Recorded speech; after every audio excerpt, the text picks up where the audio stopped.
موعدنا اليوم مع حديث جديد من الأحاديث القدسية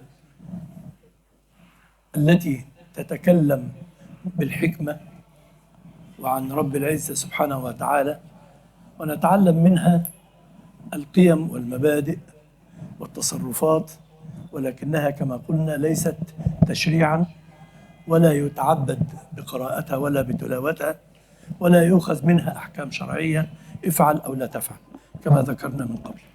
يقول الله عز وجل مخاطبا الرحم: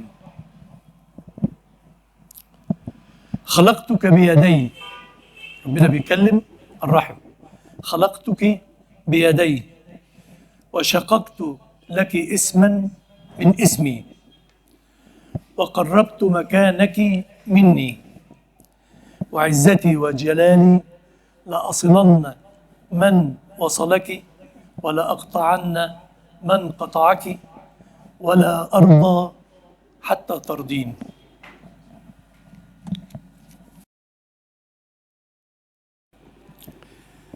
ما تيجي نعمل زي اللي بيقولوا كده، نخرج بره المألوف والعادة واللي متعارف عليه والكلام الكتير اللي سمعناه قبل كده. وانا دايما بحب زي ما بيقولوا كده اوت اوف بوكس، يعني التفكير اللي خارج عن الصندوق، ونعمل العقل كده ونفكر مع بعض.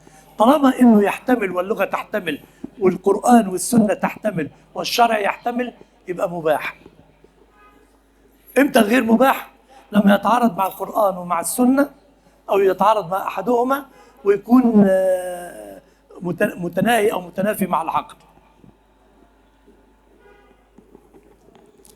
تعالوا نفكر من بعيد شويه كده ونقول يعني ايه السند المتصل والسلسله المتصله؟ يقول لك فلان ده بيقرأ بالقراءات السبع او بالقراءات العشر ومعاه ايه؟ اجازه. مش كده يا عم الشيخ؟ يعني ايه الاجازه؟ يعني خد الترخيص والتصريح بانه مجاز ويقرأ بالقراءات السبع على شيخه فلان. شيخ فلان ده واخد عن مين؟ عن شيخه فلان. وفلان واخد عن مين؟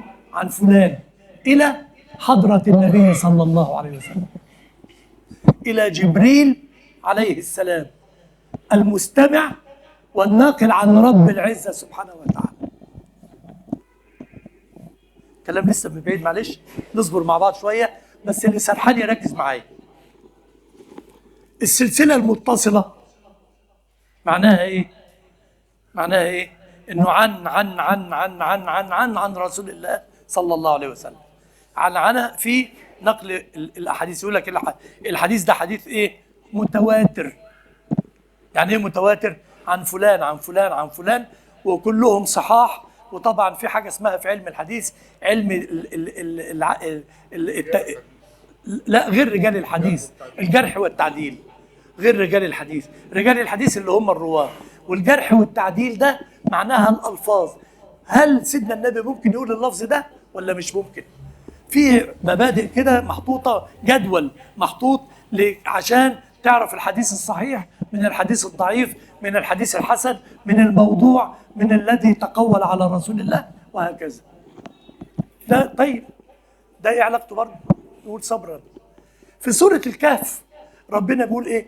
وكان ابوهما. العلماء قالوا الاب اللي هو مقصود به الاب، ولا كان الجد السابع؟ الجد السابع.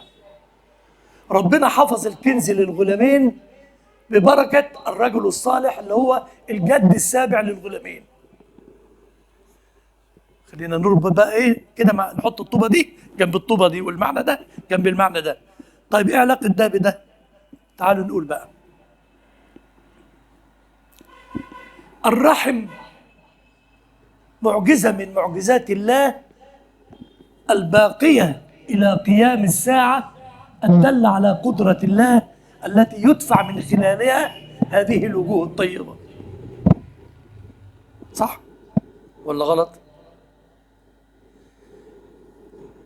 ولذلك الرحم مش أي موضوع ومش أي معجزة. فربنا لما يخاطبها يقول لها إيه؟ شققت لك اسما من اسمي.